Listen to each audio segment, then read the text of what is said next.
Hello again, everybody, and welcome into the Take the North podcast along with my partner of the Chicago Tribune. He is Dan Wiederer. You could also hear him on the Score. Sometimes he gets up at 3 o'clock in the morning to perform a morning show with Mike Mulligan. Sometimes he does that. And maybe even on this day that we are recording at this very moment, Dan was up at about 3 o'clock this morning, didn't even get a nap in. And look at you. You look good. You look good.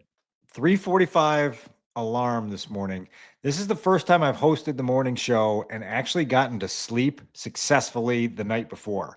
So I was in bed before 9:30 and probably asleep by 9:50. That gets you a little head start on things. So I felt a little better than I normally do, but I did say to Mully, I don't know how you get used to this. And he said, I've never gotten used to it. No. So it's one of those things that it's just you swallow hard. And then once you get into it, you've done it. Once you get into the rhythm of the show, you feel great. It's just the getting out of bed and getting out the door. That's the problem. I've always, I did it for 5 years, getting up early, doing that morning stuff. I always said that it was like when you jump into a pool and the water's freezing and you want to get out, but then once you get used to it, swimming's fun. It's fun. Just like hosting a sports talk radio show. There you are, right? If you could get over the initial slap in the face of getting up while everybody else is going to bed or coming home, then you're in good shape. But tell you what, Dan, the Chicago Bears are stacking good days together. They continue to do it. They made it official that Kyler Gordon has signed his 3-year, $40 million contract extension, $31 million guaranteed. He is and this is significant, he becomes the highest paid slot corner in the league. First of all, we just got off of a Zoom, and we're going to bring you some Kyler Gordon audio. We are going to talk about Caleb Williams, and we've also got a couple of great nuggets that we want to share with you today on Take the North. But, Dan, I just want to ask you, just for the sake of our audience, some of whom listened to all the press conferences, was that your first time using Zoom? Because I noticed that when they came to you, you couldn't unmute, and then you snapped. You guys have to unmute me. What was going on? Do you care to explain yourself, Weedsy? Yeah, I did snap, and I needed a forum to defend myself because I tried to unmute properly 3 times and I got you are unauthorized to unmute yourself. Oh. Basically, the moderator of the call was in charge of the unmute button. So you look like a fool, like, oh, is this your first time on Zoom? Oh, you had to do this during COVID. Everybody's thinking that. But here I am professionally with the quick finger hitting the trigger, getting there on time, and then getting the rejection message that I don't have the authorization to do it. So maybe at year 15 on the beat, I will get authorization to unmute myself. I think they were trying to keep you down, man. I think they're trying to censor you. I understand why they do it, because people get a little bit loose, and then all of a sudden you've got somebody's dog barking in the background. You got somebody, the UPS guys in the foyer, and they're delivering a package. And it just gets to be chaos. So they did the right thing, but I just needed to publicly defend myself, particularly for those who are going to log on to whatever sites carry the raw feed of the Zoom call and be like, what's with this Wiederer dude? He can't figure out how to work Zoom. My best guess, Dan, is the next time you appear on the Score, that'll be part of it. So I'm just saying, and you're going to have to defend yourself on that 50,000 watt blowtorch too. Let's do it. I just bring it all to me, and I will defend myself wherever I have to defend myself. I know, I totally get it. Kyler Gordon here. I mean, it's really nothing but a good story, Dan. I mean, 3 years, $40 million. Well, you and I have talked about the fact that, he is Ryan Poles' first. That's a success story. Yeah. And in a little while, we'll tell you just how rare it is that a general manager around here keeps their first ever pick. But, Kyler Gordon obviously sounded upbeat today, and this is one of those cases where there is no controversy. I have no problems with any of the numbers, and obviously this player being here longer is a good thing. I'm still in the middle of a research project, parts of which I will unveil at our live Blue Cross Blue Shield performance stage show on Thursday, about second contracts, right? Like guys that you draft and develop and then keep. That's the goal. When every general manager in the NFL comes into the building on their first day in the job, they say, we're going to build through the draft. Well, building through the draft only works if you get players that you can keep after their rookie contract expires. Kyler Gordon goes into the books as Ryan Poles' first draft pick who gets an extension. That's a big deal. We know what happened in the previous regime, particularly toward the end of the Ryan Pace era, where they just couldn't get guys that were good enough players to stick around or wanted to stick around, in the case of a guy like Roquan Smith, who kind of just decided, I want to go elsewhere by the time his rookie contract was up. And so this is part of the formula of building a successful football team that can contend and succeed. what I like about Kyler Gordon is he came in with a lot of playmaking instincts and gifts that the Bears wanted to tap into, and they put him in it early, right? Like they gave him the opportunities. The one thing that Matt Eberflus really believed in was taking good players and letting them learn through game experience as early as possible, with the belief that it would pay off when the time came to become an emerging player. And Kyler Gordon fits that. He's had a really good start to his career. Probably hasn't reached the highest level that he believes he can reach due to injuries and scheme and other things that are linked to that. But undoubtedly, he has shown the front office regime, by extension, the new coaching staff, that he's a building block, right? And now you've given him a lot of money to remain a building block and a core piece of this team that they're trying to turn into a contender. I'm glad you brought up Matt Eberflus, believe it or not. Because you always like it when I bring up Flus. In this case, it's good.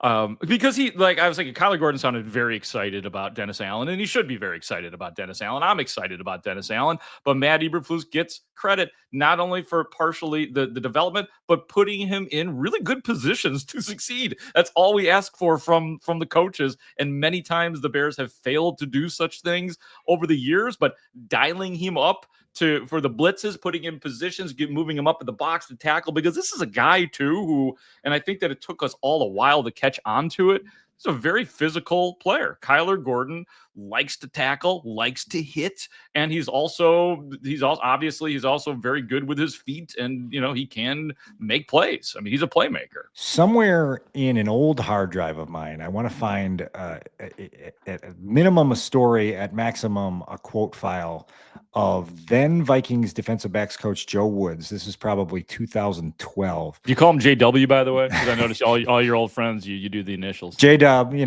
JW. we're in the indoor practice facility up in Eden Prairie, Minnesota, and we were talking about Antoine Winfield. If you remember Antoine Winfield, he was as good as it got in the Bears NFL wanted him at playing the slot cornerback position. And I think this was after Antoine Winfield had been cut, and the Vikings were trying to move on, and they had gotten someone new. And I basically got a crash course on all of the things that it takes to be an accomplished slot corner in the NFL through the eyes of somebody who had coached Antoine Winfield and seen him do it at the highest level. And then you don't realize the combination of athleticism and agility and instincts and toughness. Like, you have to be a good tackler to play in there. You have to have the eyes of a linebacker and the instincts to react. And then you've obviously got to have corner skills, the ability to cover and be sticky and do the things that you need to do. Kyler Gordon has been really, really good. They're now paying him to be great. And it's going to be a similar conversation, Grote, that you and I have had after they paid Montez Sweat. Like, to whom much is given, much is expected. Like, you are going to be given a reward as an investment in the belief that you can be a standout player, if not a star, in a team that's trying to go places. Kyler Gordon's not going to run away from that. I think you heard that today on the Zoom call from him, that he's just getting started, that he feels like he's got a lot more ahead. Similar to Jalen Johnson, I don't see the big contract being something that makes him content. Like, he's wired in a way that says, here, I'm going to go prove to people that I'm worth what the Bears have valued me at. And that, I think, is admirable. Yeah, he gets his $40 million. Jalen Johnson, 4 years, $76 million. So they are definitely spending money in the secondary. And again, that's a pretty good place to be spending money. And one other thing, too, before we get to some of the audio here of the day, he's like, I'll never forget Darnell Mooney saying I think it was to all of us, the collective. He said something to the effect of, we were asking him if he was going to resign and if the Bears are interested, and he said something to the effect of, "I'm never going to be a problem. That's what's good about me. I'm going to be a good citizen. I'm going to be a good locker room guy." That's Kyler Gordon too, isn't it? 100%. And like that is so incredibly invaluable, right? Like you want guys who are low maintenance. You want guys who are self-driven. You want guys who study the game. And like Mooney fit that to a T, like just a craftsman, right? Like, was looking for every possible moment that he could put a little bit of polish to get the most out of his skills. Kyler Gordon is similarly built. That's a good parallel there for sure. And so you're going to pair him now with a new defensive coaching staff that I think is as eager to have him as he's eager to have them, right? Like, and that I think is something that's fun to imagine right now as the Bears start to get this program up and running in terms of what they can do with Kyler Gordon as a chess piece, because you can play chess on defense, and Dennis Allen is intent to do so. Yep, name checked by both Ben Johnson and Dennis Allen. So I mean that's a standout guy, especially for two guys who obviously were in different organizations before coming here. All right, after Dan was able to unmute himself, he had a couple of questions here. I want you guys to listen to this. Here is I think Studs cut out the swearing of me. God, that's a God. Oh, sorry, Kyler. Gotcha. Oh, man. So, yeah, Dan and I both got a couple questions. We'll do Dan's questions first, and we'll do mine second. But here is Kyler Gordon with your guy, Weedsy. Obviously, to have this done early, what does that mean to you in terms of just freeing your mind from having to worry about this at all going forward? I think it's obviously stress off the plate, and it just allowed me to focus more on what the task at hand that we got for the season. Allowed me to really meet the coaches, get in the playbook, and just focus on doing that. That's all I'm really caring about right now. This is a big vote of confidence from a coaching staff that hasn't really even practiced with you yet. What does that mean to you to start off with the belief that this coaching staff thinks that you can be a part of their long-term plans in a big way? Yeah, I mean, I think it says a lot, and I appreciate and I love that, and I feel like that speaks to a lot of things that we're going to be able to do. And I feel like that just sets the bar even higher of the things that we can accomplish here individually and as a team. So just excited to see how far we can raise the roof. What do you think, Dan? Do you have any idea yet? Like what different things we might see with the guys in the secondary? Do we have to just wait and see for the OTAs? I mean, look, like we've seen Kyler Gordon and his timing as a blitzer.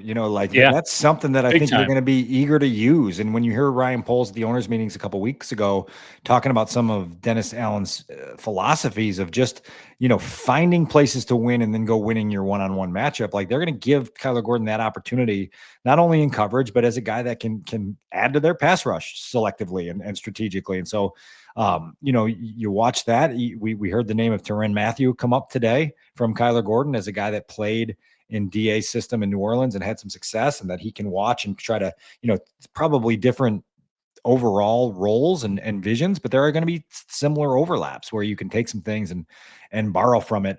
I did think you heard in that second answer, Kyler Gordon kind of light up, feeling like, when your new bosses tell you that they believe in you with an investment that they put in you, you just feel good, right? Like it eases your mind. The uncertainty of what's this going to be like with this new staff goes away quickly. And it is significant because Kyler Gordon has not had time on the field with this new coaching staff.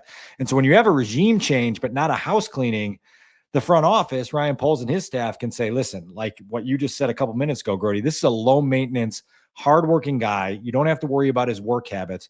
You watch the tape. I'll do the vouching for his character. And if you guys believe that this guy can be somebody for 5, 6, 7 years down the road, we'll go pay him accordingly, and we'll get him invested. And so I think that's a big deal to get this done in April. And as Kyler said there, to just remove that stressor from his plate and get him focused on the right things going forward. Well, one of the things that we put out there is the media, and I've probably done it before myself, is sometimes we will accuse players who, when they get paid, they take their foot off the pedal. Yeah. Ryan Poles, to his credit now, has given extensions to 3 guys come to mind: Cole Kmet, Jalen Johnson, and now Kyler Gordon. 3 guys who I believe all they give a crap about now is winning. Right. And there are no silver linings in what the Bears have been through, but one of the things that it builds when you've been through the struggle that core group has been through is that feeling of like, yeah, I don't really give a damn about personal statistics and accomplishments and achievements. Like I'm sick of walking into Sunday evening locker rooms where I've played well and our team has lost, right? Like so sick of that. And so all 3 of those guys are great examples of that, Dan, in the locker room. You and I have gone, eye to eye with these guys, and we see the hurt on the loss. Right. And the desire to get it flipped. And so like Kyler Gordon now, has his opportunity to put his fingerprints on things in that locker room and to set an example. Like when we talk about, we'll talk about who they name captains later in the summer, and we'll get all up in arms and try to analyze that to death. But like, there's going to be other guys in that room. I don't think Kyler Gordon will be a captain, but he will be a tone setter by the way he works, by the way he practices, by the habits he has. That's what you're looking for in the locker room. And so those 3 guys that you named that have gotten the extensions from Ryan Poles are guys who have earned it, and so that sends a message to your locker room about this is what we value. This is what the rewards are. follow their lead. I also had a couple questions for Mr. Kyler Gordon. Studs, will you please? What does it mean to have been the first person drafted in this regime by Ryan Poles, and obviously to have been a developmental, I don't know if that's the right word, but a success story, and to be able to continue with this organization? Yeah, I would say, I would say shout out to Ryan for picking the right guys to be in the room and finding what we want to build. I feel like we got a lot of good people in this room, coaches and players, and so I definitely do feel like grateful and blessed to be a part of that cornerstone and changing Chicago and the city into what we want it to be. And I think we got some good years ahead of us, most definitely. When you get that deal done, does Ryan give you a big hug at that point? Like, what's when you're signing on the dotted line, he says, we want to give you the extension, it's done. What is the reaction with you and with Ryan Poles and whomever else might have been part of it? Honestly, yes, it's very we hug each other, dap up, we're excited, but I think everyone's still in the same mindset of we have work that we want to do. I feel like we're all thinking about, where we want to take this team more than what I'm doing. At least that's where my mind is too. We all wanted to get this out of the way and do it the right way, respectfully, and then but really get to the main priority, which is building this team and getting where we want to get in this NFL season. I believe that too. All business, you know what I mean? Because it felt like I think Kyler Gordon is known for a long time that he was probably going to be here. So I think that at that point it was, let's sign it, let's go, enough losing. You and I stood with him at Manzo's not that long ago, talking about the reality that this was going to come to be before the season started. It came earlier, maybe than even I expected. I figured they'd get through free agency, but then I figured they'd have other things to prioritize, but they got it done and they're ready to roll forward. The most disappointing part of the Kyler Gordon Zoom today was when you kind of followed up and probed him on how he was going to spend the money. He didn't have any great ideas. And you get all that money, 31.2 guaranteed, and he didn't have real good ideas on how to spend it. And so I suggested to him that, look, come on down to the media room and tell us. We'll put together a list for you, and maybe you can help us out if you're just kind of sitting on it, not sure what to do with it. I've got some thoughts. That was great. I loved how you had my back on that, man. That's so funny. Hey, Jalen Johnson gives us food every once in a while. So remember when he brought it was DeMarcus Walker's. I must have been missing that day. It might have been a Friday that I was missing, but I do remember. Potsy was so pissed. Potsy was so deal. mad. He felt like you violated Chapter 1 of the journalistic ethics playbook by eating some of DeMarcus Walker's wings from the food truck. Oh yeah, he would not look anybody in the eyes after that. Speaking of our guy Potsy, Mark Potash, the former Chicago Sun-Timesman, you know who Mark Potash is.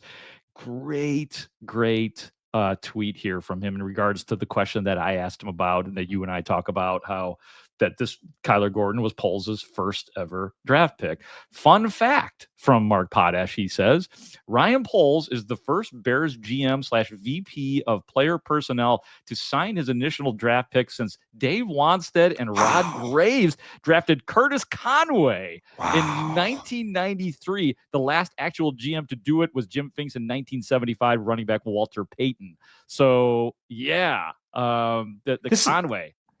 This is Potsy's wheelhouse, and it's why we need him around. I would love to have him as the unofficial Take the North statistician, historian, whatever, the person that can dig up these nuggets, because it's super interesting, and it's a relevant one, right? Like the other one that I'm going to bring up, and we're going to talk about more in depth both today and on Thursday, is the idea of a headliner of a draft class getting a second contract with the team. And it's been a long time since the Bears have had that happen either. And so you got a lot of different moving parts here, but wow, you go back to the Wani and Rod Graves days. Yeah. You and I are still schoolboys at that point.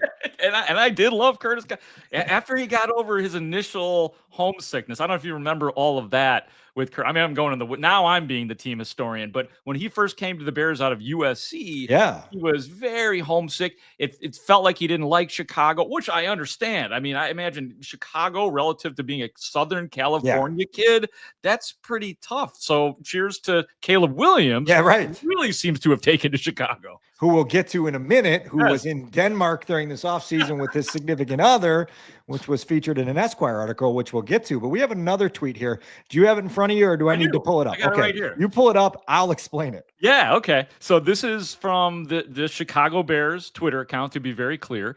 These are Bears second rounders through the years. Jervon Dexter, Tyreek Stevenson last year, 2023, or 2 years ago, my bad. Kyler Gordon, Jaquan Brisker, 2022. Jalen Johnson, Cole Kmet, 2020.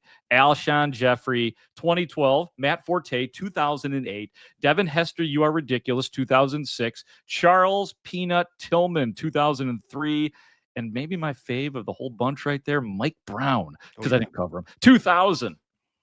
So, and what was the caption of that tweet? It was like, we love our round 2 guys, or something to that extent. I took a screenshot, so I don't have the exact tweet. Yeah. It's a victory lap tweet, and it's obviously attached to the day that they officially announced the Kyler Gordon extension.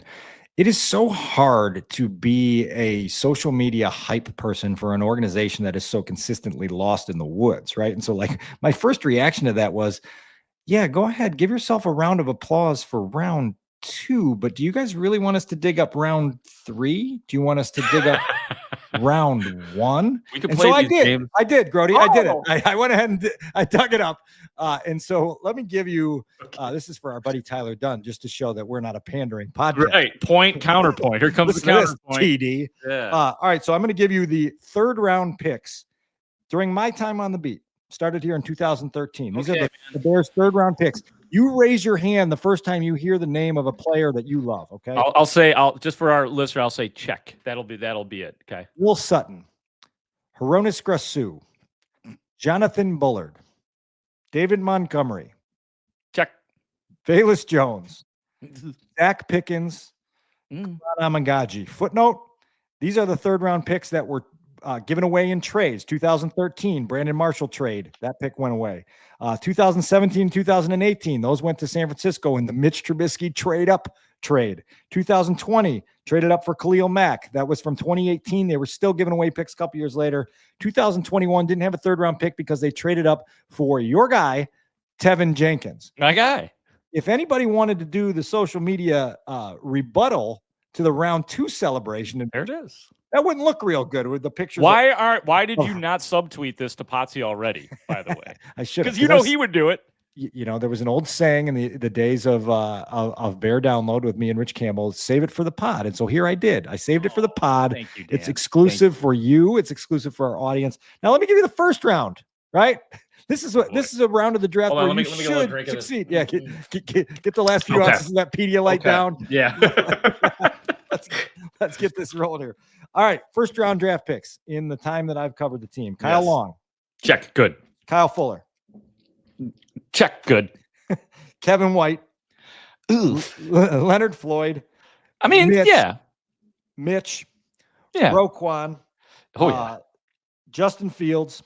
Darnell Wright. Caleb Williams. 2014, I think. Did I say Kyle Fuller? I did. Yeah, we got Kyle Fuller. You did. Kyle Fuller. Yep. Elite. 19 and 20, you were without a 1st round pick because of the Khalil Mack trade. 22, you were out without a 1st round pick because of the Justin Fields trade. So again, like that, for a 1st round pick list, that's not going to get it done. And so, round of applause. We've got a lot of really, really fun players that have become fan favorites from round 2. They could have added Hall of Famer Devin Hester to that list and been really, really excited. But man, the other 2 rounds on days 1 and 2 of the draft have not been quite as kind to the Bears. And that's where, with the draft a week away, you've got to start focusing your efforts on figuring out how to succeed. That's how we don't pander on Take the North. Good stuff there from Dan Wiederer. We now have to get to Caleb Williams because Caleb Williams was the featured person in a recent Esquire magazine piece written by Brian O'Keefe. It says the unusual life of Chicago Bears quarterback Caleb Williams, his fashion shows, European travels, business ventures, and being the quarterback for the Chicago Bears.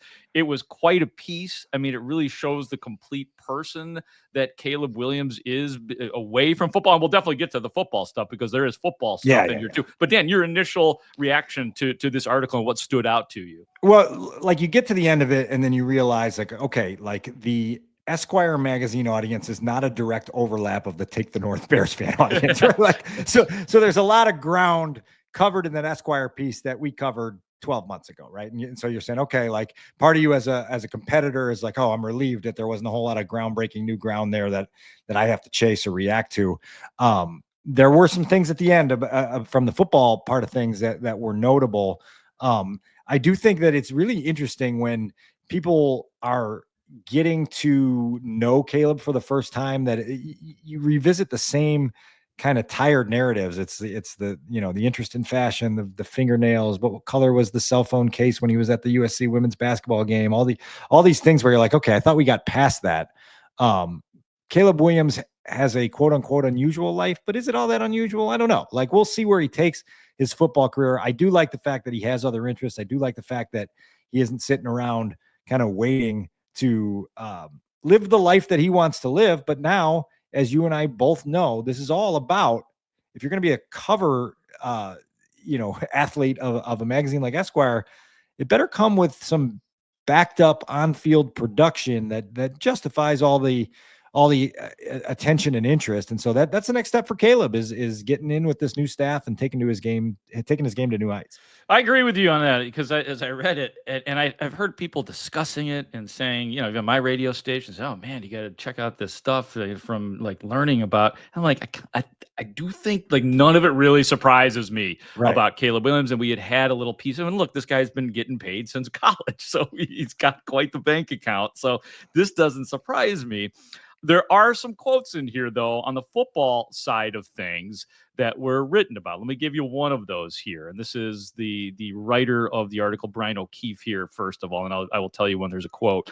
Around his teammates, Williams tried to conceal his frustration, but his emotions spilled out in private after a couple of the late season losses. And this is Caleb now. Quote, when I got home, I got in my bed, I just dropped a few tears. Close quote. Williams admits, quote, and I was just so beat up mentally, physically, and spiritually, close quote. I hate hearing those kinds of things because it's like, this is what happens, man. You go through a year with the Bears where you have the wrong coaches coaching him, and it's a lot to take in. And he is mentally, physically, and spiritually beat up. I hate to hear it, but it sounds like he dealt with it in the most honest of ways. The only reason I laughed at that is because it immediately transported my own mind to a Fairfield Inn just outside of Detroit on Thanksgiving night. And I felt like I was emotionally, spiritually, and physically beaten down after that entire night, knowing where that season was headed, after where we thought it was headed coming out of London. And so like, I can empathize only to a degree with how extreme that had to feel for Caleb, particularly as a rookie with so much on his plate to have to shoulder all that and try to process it for the first time. What I've always appreciated about Caleb from the day I met him was he tries to channel all of those things constructively and say, like, I'm better for having gone through it. Right. Yeah. Like, and he never, kind of shells up and goes into that bitter state. It's more like, how can I grow from this? How can I get better? How can I use this going forward? And so that's a consistent part of his personality that I appreciate. Yeah, I mean, that was one of the anecdotes in there. I'll give you the one that jumped out to me. Yeah. The author said, I asked Williams for a scouting report on himself, and his answer is quick and succinct. And these are Caleb's words: talented, has work to do, going to get a lot better, learning, gets better throughout the game. And he's equally fast to offer his thoughts on where he can improve the most. And then Caleb says, processing, taking more checkdowns, and then footwork. Those are three big things for my game that I'm going to be working on. So like you and I write that down in our notebook right away. Processing, more checkdowns, footwork. We'll look at that in August. We'll look at that in September. We'll start seeing like, how's Caleb doing with processing? How's he doing with footwork? How's he doing with taking more checkdowns? These are goals he set for himself. Does he reach the goals that he set for himself and improve in those areas to help the football team get a little bit better on offense? Yeah, I mean, to say, well, we know that he has work to do because we saw it. I mean, there were probably more critiques of Caleb than elation moments for sure. And I like the fact that, and we both know this, he does get better throughout games. Now that's a great quality. Right. We just need things to go a little bit better early in the game, especially on those first few drives, which seemed to sabotage the Bears. So, right? I mean, even right from the very beginning, when you set that pace when you set the tempo with like 3 and out, 3 and out, 3 and out, that's what you get. Yeah, there were some ugly starts without question, and that's got to get cleaned up. And there are specific areas to work on, and I think that's a key, right? And like we discussed this coming out of last season with the Bears' former assistant coaches, whether it was Kerry Joseph or Thomas Brown or others on the staff, that talked about like identify very specific things you want to get better at, and focus on those, and don't try to do everything all at once, and like, so now we've got at least 3 areas that we can look at with Caleb. We can talk to his new coaches this week. By the way, we're going to get to sit down at Haugh with JT Barrett and Press Taylor and Declan Doyle and all the rest of the Bears assistants and get some of their perspective on this stuff. So that'll be interesting. The crazy thing about this Esquire thing is it was part of like a series. It was called like the Mavericks of Sports. And it was like 8 different people that they featured. And it was Caleb, Nate Burleson, Paul Skeens, Naomi Girma, I hope I'm pronouncing that right, Dan Hurley, Lindsey Vaughn, Donovan Mitchell, and then Sue Bird and Megan Rapinoe. And so you've got like this Maverick label that they've put on, Caleb Williams, right? Like it's I'm curious how he thinks of that. Clearly he was willing to do the fashion shoot, or the photo shoot rather, and let them in to his getaway in Denmark where he was visiting with his girlfriend. And good for them, because we have trouble enough getting Caleb for 15 minutes down in the midway at Haugh. Yeah. And I mean, this guy got his name, Brian O'Keefe. He got to go to Denmark and hang out with him. Yeah. Wherever you need me, man, I'll come catch up with it. He was at a Fire game. He was at Soldier Field. How about seeing Soldier Field packed for something other than a Bears game with Lionel Messi out there? Right. Yeah. And Caleb being one of the people that was packing it. So yeah. Dan, I will leave you room to, if there's anything else you want to comment on, but the last thing that I will quote from the Esquire article is, this is from Caleb, quote, "I'm going to work my tail off to never be in that situation again," close quote. Obviously, the situation being a team that loses 10 straight games. Please tell me that Caleb Williams is not part of another 10-game losing streak. Yeah, oh my God. Or you or career. I mean, let's be a little selfish here. It is our podcast. I'm willing to accept another 10-game losing streak way down the road, but if it's under Caleb Williams's watch, things are way off the rails, and we're going to be seeing a lot of new faces in the big key roles at Haugh. And so, yes, I would hope that 2024 was a very, very unique year that is not repeatable in any way, shape, or form. Daniel, is there anything else you'd like to add before we get out of here for this edition of Take the North? The only thing I have left for you, and I don't know if we've ever really gotten into it, but did you have enough interest in the Masters on Sunday to take part in that whole Dan, theatrical masterpiece? I watched almost every shot Saturday, and so I didn't watch anything on Thursday and Friday, but I think I watched on the right days. I watched I mean, we've talked so much about Sunday, but what Rory did on Saturday, to start the round, what everybody was doing on Saturday, that was furiously paced, awesome golf. Rory starting with 6 consecutive threes on Saturday, right? Like just an absolute fireworks show. And listen, like I've said this in a number of places here in the last few days, like there are years where you're excited for Masters weekend and it just doesn't live up. You're like, that was okay. I was hoping for more. It was boring.